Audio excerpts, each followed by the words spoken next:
It's Chris. Roundup. Let's do it. Let's go.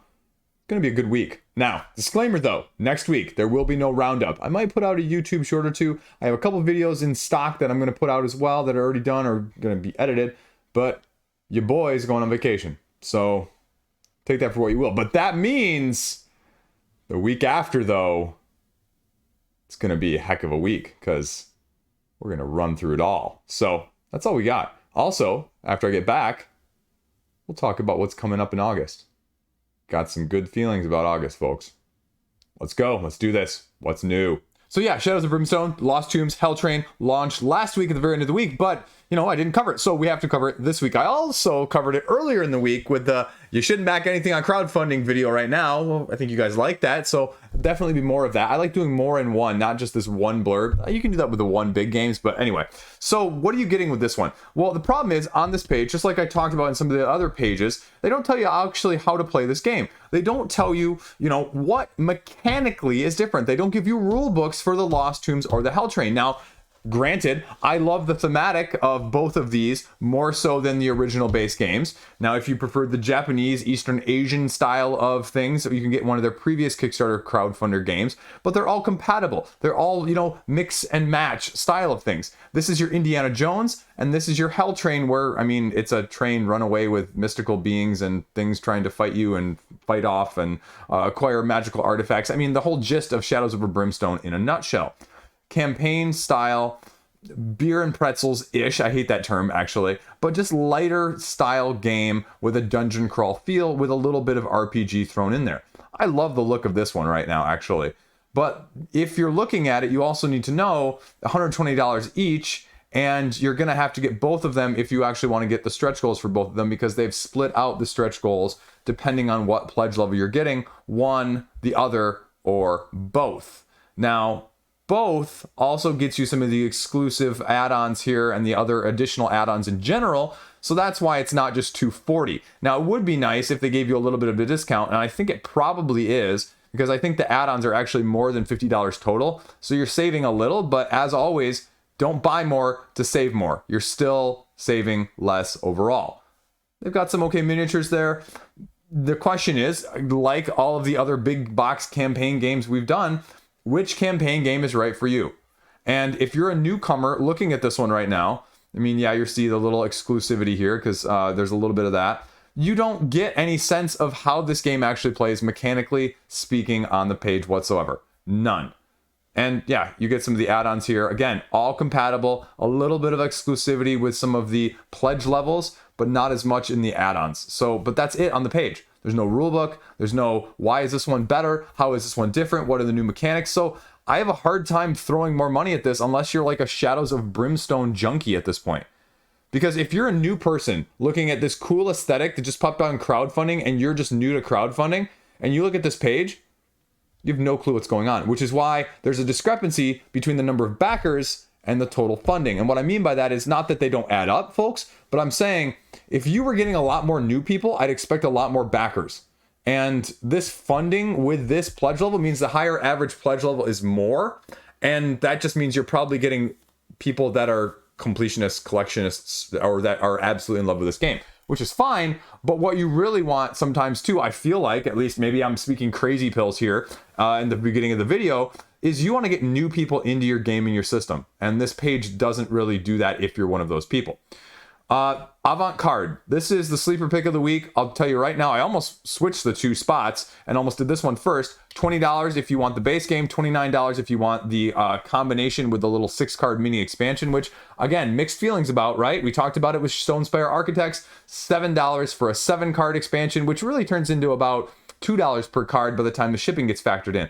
Essentially what you're doing though is you have numbered cards and you're doing a little bit of, as they say here, Quacks meets Dominion, because you're playing all of your cards in order, but you have to do it Uno style, right? You either have to match the color or the number of the previous card played down as you go. And some of these cards will actually have abilities and synergies that you can go and utilize right here, right? The New Yorkers, the Parisians, and the Angelinos. And I think the expansion is what? Let's see, the Londoners down here, the micro expansion. So basically you throw in sets of the 2, 3, 4, 5, 6, 7 that tell you what those numbers do.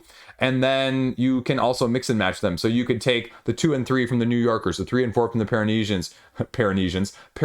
It's like we're getting into the Doctor Who side of things. And then 6 and 7 from the one of the other 2 sets, right? And so that's what you're getting. Now, is it worth it? They say that they're not going to sell the Kickstarter exclusive edition, which if you've got 3 of these already, do you really need a 4th? No, it's nice. It's a completionist style of things, but it's $29. So how to play is on here. Play the cards. You buy new cards. That's where the Dominion aspect comes in, because you're going to slowly be chaining in, because each card you lay gets you dollars, or those special abilities are going to get you more right here. See, it shows you how you use the ability as you go. And there you go. So, I mean, this is a great looking game, actually. A light style card game. I'm really impressed. I really like this style of things. I didn't actually check out the stretch goals here. Stretch goals, magnetic box, whatever. Okay, so I don't think this is going to be wide retail. Maybe it get picked up for a small retail distribution. $20. Yeah, you're going to probably lose a few bucks on shipping. But if you want the little 4-pack, 4th pack to go with it, you get the 29. But, you know, there you go. $23,000 though. It's impressive so far. Next up, Stand Alone in Space, because it's Space Alone.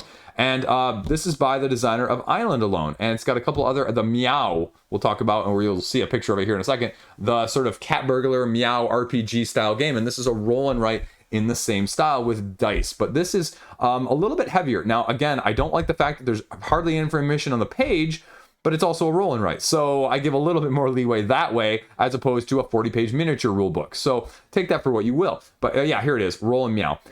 I wasn't kidding. Liege doesn't make this stuff up usually.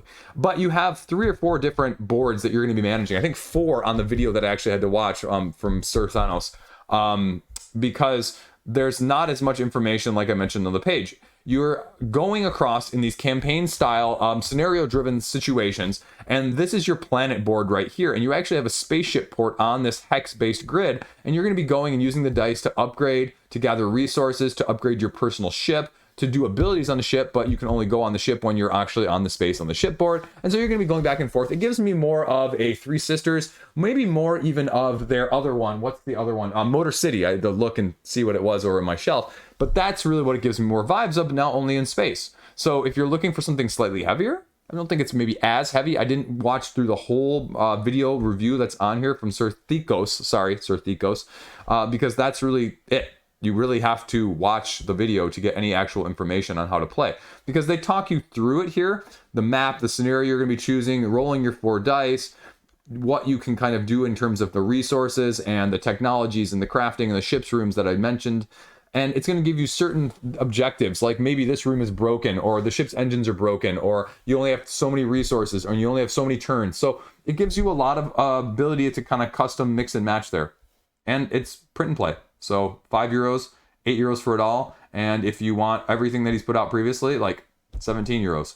So yeah, Radic, I recognize you. It's cool seeing these projects from these small indie designers and recognizing them from previously. And I go, I remember covering that a year ago, 2 years ago.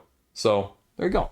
Next up, Baron von Zom's Dice of the Undead. Now, this would be another sleeper pick of the week for me, but I can't actually acquire it because they're not shipping anywhere outside of Europe. Zombies, dice, everything in between that you want to know. And they've got this cute little mechanism here with this cogwheel that you take out, and you actually have to put a pair of dice down when you're rolling them, and you choose 3 dice of your starting dice. Everyone gets like 8, 12, or 16 dice depending on how many players there are. And you're basically just trying to allocate all your dice before everyone else each round. And you have red cards and green cards. Green cards will modify the rules in which these dice can be placed. Red cards are going to potentially give you a benefit, but they're also maybe going to be a detriment depending on, you know, how you actually want to play.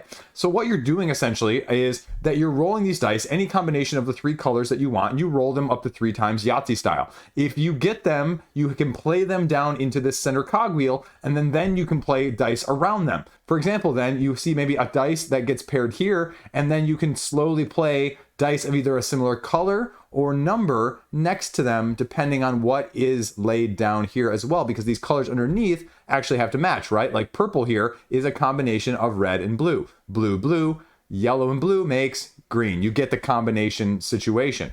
And you go until someone wins and plays all their dice. And there you go. That's it. It's kind of nice. The rulebook is on the page here. It gives you a nice illustration of how you're actually going to be doing this. The tricky part is that if you can't place all of those 3 dice on your turn, you actually have to pass them potentially to one of your opponents on your left or your right. There you go. The problem is, you know, for 30 euros, you just can't get it outside of Europe. So that's going to be the big issue with a lot of you watching this video right now. But if you're one of those Euro people, I know you're on the channel because you've let me know in the comment section before. Are you going to get this one? Euro exclusive. There you go. Now, let's talk about this for a second. Oh, we're on a GameFound, right? Before we get to the other GameFound game. This is what happens when I click on GameFound right now. Right now, right? You see Planet Unknown Supermoon. You see upcoming, upcoming, upcoming, upcoming, upcoming. These are active. You wouldn't know it though. Late pledge, late pledge, late pledge, late pledge, late pledge, late pledge. You know, none of these are active. Oh, look, more upcoming. Funded. None of these are active. All of these just ended. So where are all the active games? GameFound. This is why you're having trouble. Holy cow. If I wasn't looking for these, if I wasn't actively knowing that these were launched, you would not find these. And this is the forking GameFound effect. This is the GameFound effect where Kickstarter, boom, there you go. Say what you want about Kickstarter projects we love. You can find them easier. You can search by newest. You can search by popularity. It gives you active stuff. BackerKit and GameFound are dropping the ball when it comes to just the basic function on Kickstarter. I hate to say it, but it's forking true, and that's why more money goes there, because the casual person is able to get it better. Quarto City. It's a wooden puzzle with a little bit of mystery vibe, like the micro macro game, like the Cantaloupe game-esque, because you're basically, well, you know, divvying up this wooden puzzle into 4 different chunks. And so the problem I have with this is it's cool, but if I want a cool wooden puzzle, I'm going to go pay a third of the price at retail right now. Because the rest of the board game side of things, quote unquote board game side of things, is really app driven, where it's all app and you're just basically using your magnifying glass to look on the pieces of the puzzle.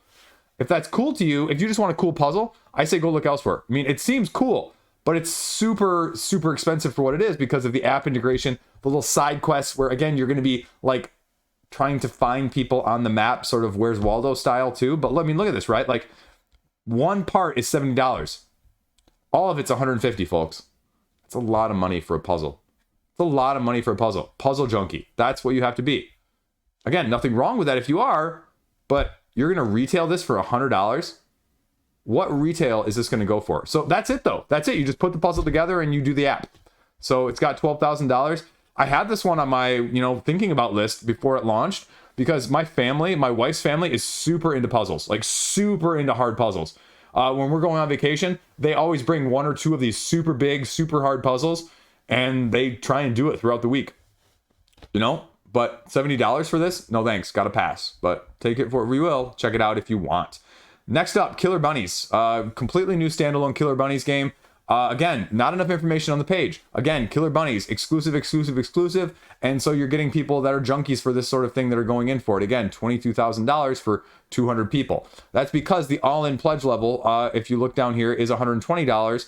And the all-in pledge gets you 4 expansions currently that are add-ons separately for $19 a piece. Well, if you add that $19 or $76 to the $59 pledge level here, well, that's more than $119, and that's not including anything else that gets unlocked after the time of me filming this. Unfortunately, they don't really tell you exactly what's new here.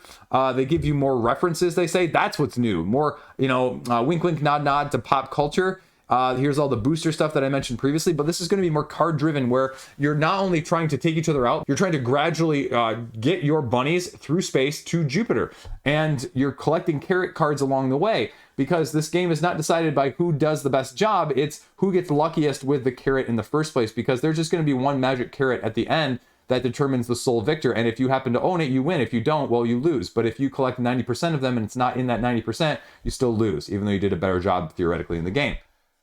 It's not going to be available, some of these expansions, later, they say, all exclusives, so take that for what you will. It is what it is. Here are the little add-ons, promos that they're unlocking as it goes along, and there's a couple videos down here that talk about it. I mean, there's no rule book. I actually had to watch this video right here to actually see some of the differences, because you're using different D-sided dice, anywhere from a 6-sided die to a 30-sided die. I guess that's where the price comes in for $59 for a base game that's only cards and dice, right? These spaceships are going to have different powers based on the different amount of sides and color that they are too. So, I mean, take it for what you will. But again, it's another lackluster page. You know, give me a rule book, give me a little bit more gameplay on the actual page, and a little less, you know, FOMO, because that's really what it is. If you really want to look at this, though, they've got these short little snapshot videos that you can check out as well. So That's killer bunnies. Then we're going to over here to zombie chickens. Zombies are the theme of the week here. Prepare for the baka blips. I don't know. Anyway, I can't make this stuff up. Again, solely card driven, some sweet bro games. 1 to 4 players. It's a tower defense light style game where you've got 2 phases, a day and a night situation with the card driven gameplay. And essentially what you do is you get a whole bunch of these day cards and you mix and match them, because then at nighttime you draw each round one of these different zombies, and you can see that these zombie chickens all have different coloring underneath them because that's what their types are. And certain types are immune to certain types of your day stuff. So you're combining the day stuff to make sure that you have enough different day equipment that's going to be able to take out one of these zombies, because you don't know which one you're going to draw randomly. Because like it says here, right, this zombie is immune to like 2 of these things. And so the fireproof can't defeat it here with the flamethrower. It's flying, so it goes over the wall. It's flying, so the booby trap misses, but you have a shotgun, so it's not bulletproof. And so you go around and every person does that until only one person is standing. If you can't, defeat the zombie chicken, they're just the one that comes each turn, you're out. And so it's just quick card play from that aspect of things. There's a little mini expansion, extra night expansion, basically darkest night, whatever it is. But they run you through, like here you can see blown up, bulletproof climbing, invisible exploding. So you just got to, pick combinations of things that hopefully are going to work for you. Yeah, they run you through what the individual day ones are.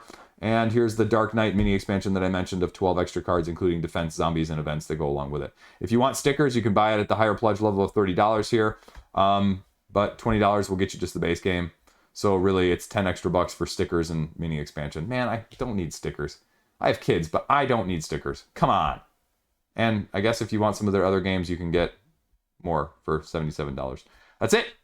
Boom. There you go. Now, Bouquets. Only 40% funded, but we'll talk about it really quickly. It's got a heavy domino vibe, if you will. Dominoes means bananagram style is what they're saying. Because what you're essentially trying to do, and this is the tricky part where I have a little bit of a confusion, also I wonder if this is significant analysis paralysis, is you're laying down these bouquets. I really want to say bouquets every time. Bouquets, because you're laying down these tiles and they have to be either in sequential order, they have matched colors, but they also can be matched by grouping, and if you do it a certain way you get certain more points, and they run you through again what you can do in terms of the matching, the colors, the shapes, the numbers, or the actual like straights that you can do as well. And you can even combo them right here, right? Green 6, pink red 5, whatever that is, and red 5 anyway, green 4, and then 3 of whatever other color. Solo and multiplayer, it's like dominoes. Now, I hope that this is actually engraved, because it reminds me of a Japanese game that I just backed and got in the mail, like all of a sudden, the other week, and I played it, where the wooden pieces just all have stickers on them. I'm like, I paid a premium price to get stickers put on wooden pieces instead of engraving. That kind of cheesed me off. Also, the rules are okay for a Japanese game, but they're not great, so take that for what you will. I have mixed feelings on it. I don't know if I'm going to review it, but I might do it as a case study, so I put something else on the channel, because I guarantee no one else on the internets will have a copy of this game except for me, and so this is the only place you'll hear it from. It's called Raigo. Raigo Tension, I think. Raigo, R-A-I-G-O. Anyway, that's all you need to know about Bouquets as well, though. That was short and sweet, so let's do a few updates here, even though I talked about some of these games and why you shouldn't back them earlier in the week. We'll give you some more food for thought, if nothing else. Hamlet, it's running towards the end. It's going to be ending by the time the beginning of the week rolls around. It's got $250,000. My review will be out at the beginning of next week prior to this campaign ending. Take it for what you will. Surprise solo player aid, right? Really? You need a stretch goal for an aid? That should be basic. I'm sorry, but that's basic level stuff. I'm not sure how I feel about the new rules. I'm not sure how I feel about the lakes. I mean, it makes it a little bit more challenging, a little bit more easier all at the same time, because the donkeys become less important, frankly speaking. If you can place your workers everywhere you want on a single turn, you don't have to worry about moving them across. And this whole lake and fishing thing, I don't know. Just too many resources, too complex. That's what I worry about with this expansion. The deluxifications that go with it are rather lackluster to me. But I really enjoyed that upgraded graphical design. So I'm glad they're learning from that and changing that. So I give them kudos from that side of things as well. So Mordred, yeah, right. Mordred, $300,000, 6 days left. By the end of the week, we're going to know next week where this one's at. And is it going to break $100,000? And is it going to break $500,000? Magic 8 Ball might be saying no at this time. So what's new with Mordred down here? You scroll all the way down, you get to the add-ons. They have a new Forces of Nature expansion, which is going to cost you half of the price of the base pledge, which is adding, 3 new factions as well. So you're almost doubling the size of the gameplay right there. Now, again, if you go from 4 factions that are asymmetric to 7 factions with 1 expansion, I worry about the balance from that side of things, right?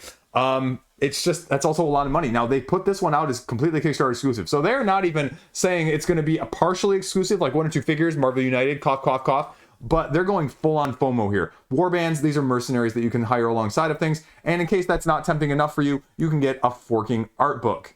Now, some people really like those on the secondary market. And this art, don't get me wrong, this art is fantastic.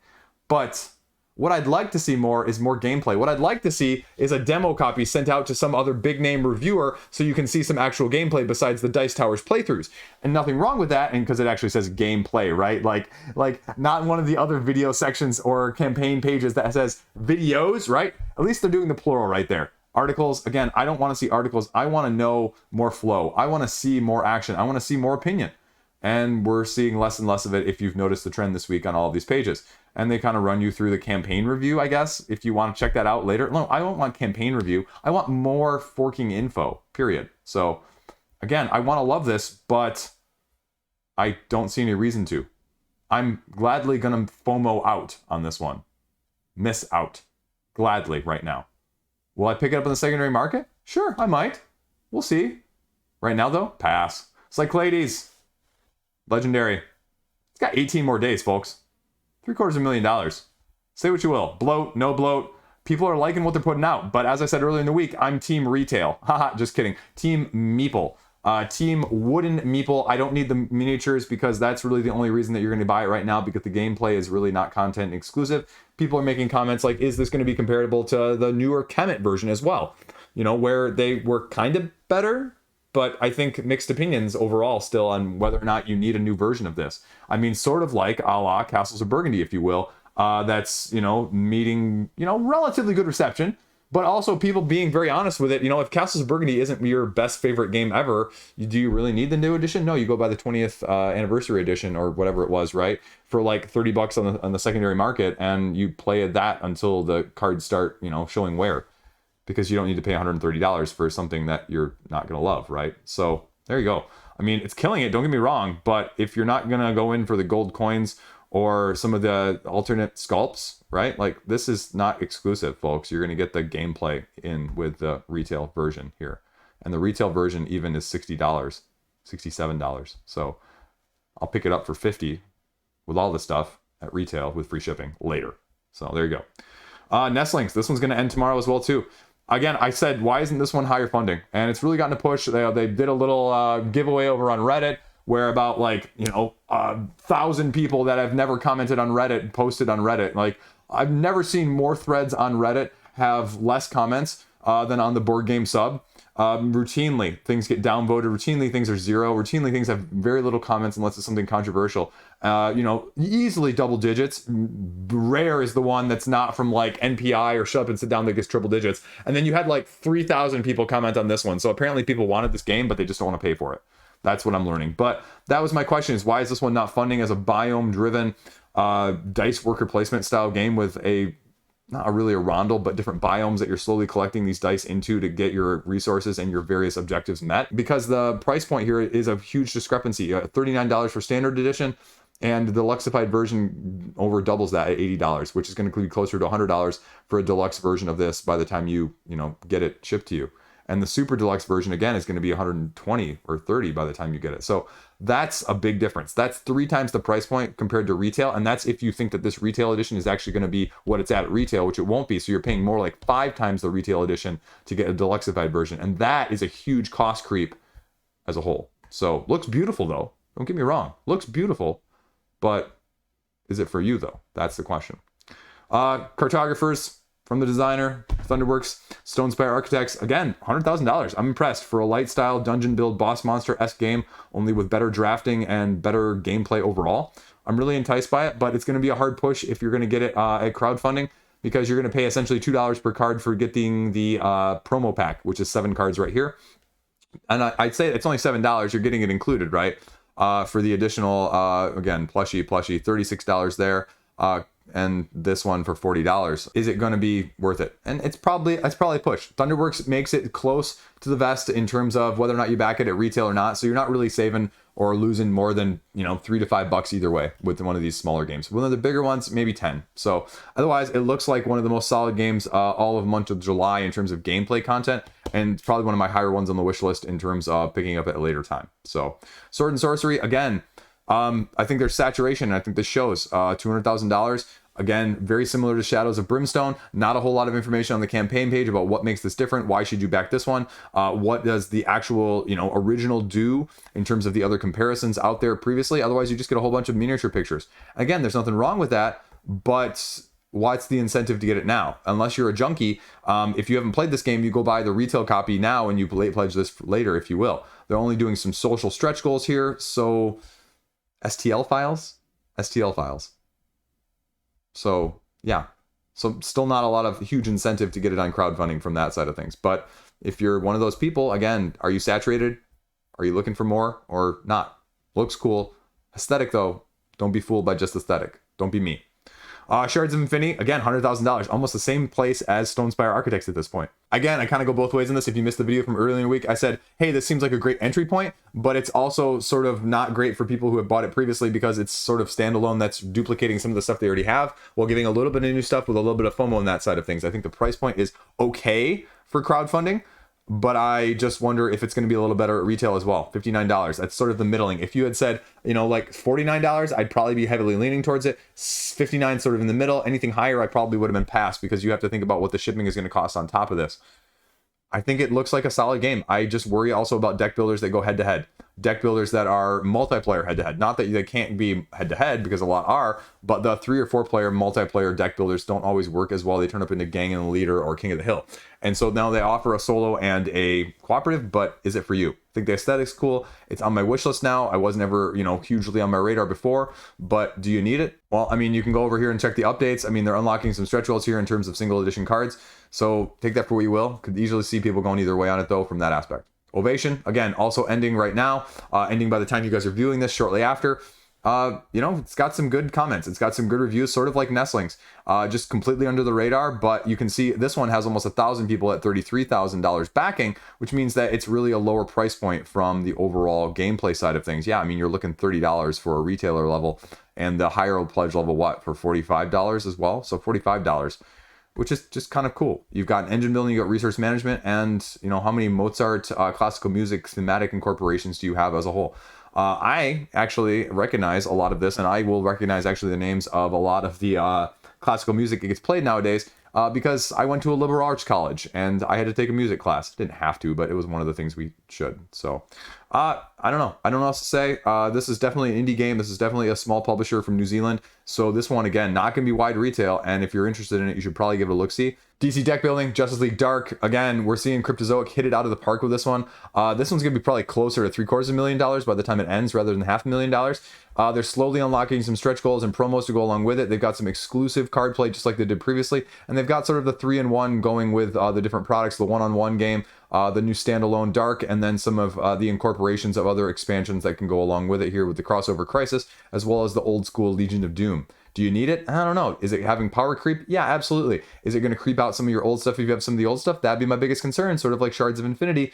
But at the same time, it looks cooler, and I give Cryptozoic a lot of kudos for going into deep in the DC universe comic book side of things, rather than just going super fluff. And I give them kudos, but again, is it going to get you in? That's really the question. Is this a good entry point? And I think it looks better than some of the other stuff from that aspect of things. Oh, King of Average has a review on there, so that's interesting. I didn't see that up the first time, so that must be newer. But I mean, it's going to be an expensive price point, and really some of the other exclusivity is just going to be a different cover. But $75, gladly, thankfully, you can do a little a la mode, because I don't think you could do that too much the first campaign, but you really have to scroll down here, because again, like $325 worth of gameplay content just from this, expansion alone, and non-gameplay content. But like, this game already has hundreds, if not $1,000 worth of game stuff out there. So this is like marginal legendary type content, right? They're keeping up with the legendaries. Anyway, I'm done.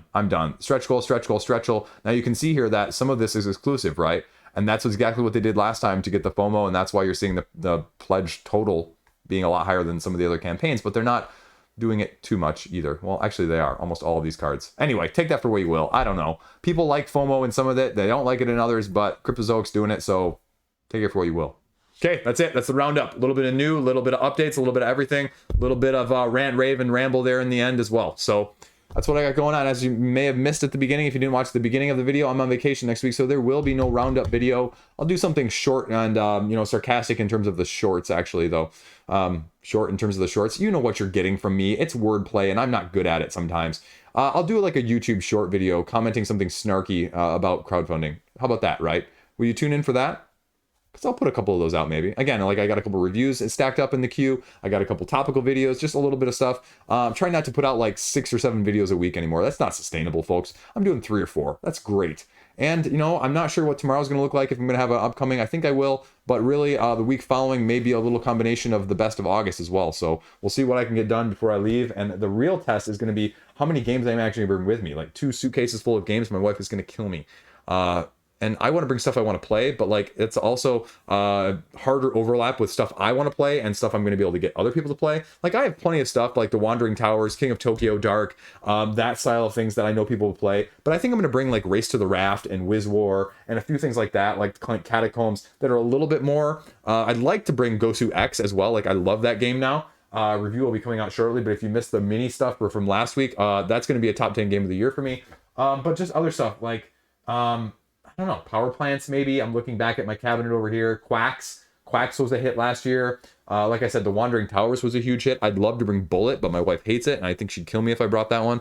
She doesn't play much anyway. It's usually like I'm trying to get like the 15, 13-year-old and 11-year-old playing, and they'll get my kids playing then. I was going to pick up Feed the Kraken on the secondary market, but like everyone's scalping the prices still for it, and I didn't get it in the math trade, so I'm not really doing that. I think the only social deduction game I'm probably going to bring is like Deduction Murder in Hong Kong.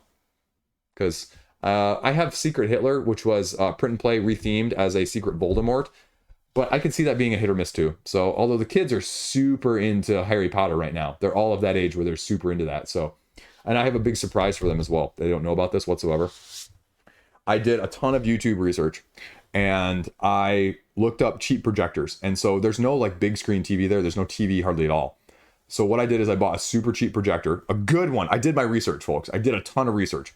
And I bought a super cheap projector screen, like portable projector screen, and so that they can like hook up and watch videos there, but also that they can play Nintendo Switch. Because the issue was they didn't have like the biggest TV there is like a 25-inch TV, and it's like on the upper level, and no one goes up there anyway. And so I'm just gonna put it in the basement, and it's gonna be a great surprise for the kids because they were trying to play like last year. They had like a Switch, and they were trying to play like multiplayer 4-player. Super Smash Brothers on the regular Switch dock screen, right? The portable screen. Can you imagine that, right? Or Mario Kart on this big of a screen? Yeah. So I think they'll be super pumped as long as I didn't completely screw it up and it works and I can, you know, connect things HDMI wise and Fire Stick wise, because hopefully we can do like a family movie night or something like that as well. And I think they'd be super pumped and super excited. They know nothing about that. Got my wife's approval though. It was cheap though. For the projector, which was on huge discount, actually, I just timed it right apparently, and the screen, it was like $70 total. So anyway, that's all I got going on. If you made it this far, thanks for watching. As always, stay classy. I think we're about to hit 8K. 8K, folks. Only 2 more K in the last 4 months of the year. I won't hit it, but that's okay. Also, apparently, the collaboration video with Board Game Co., in case you missed that, Board Game Co., our collaboration video went live. I didn't even know about it, and I got like a random designer on Facebook saying, "Hey dude, loved your video." And I was like, "What?" So it was a FOMO video. And it was funny because we both had different interpretations of the video. I thought he was going to be like, games you FOMO for personally.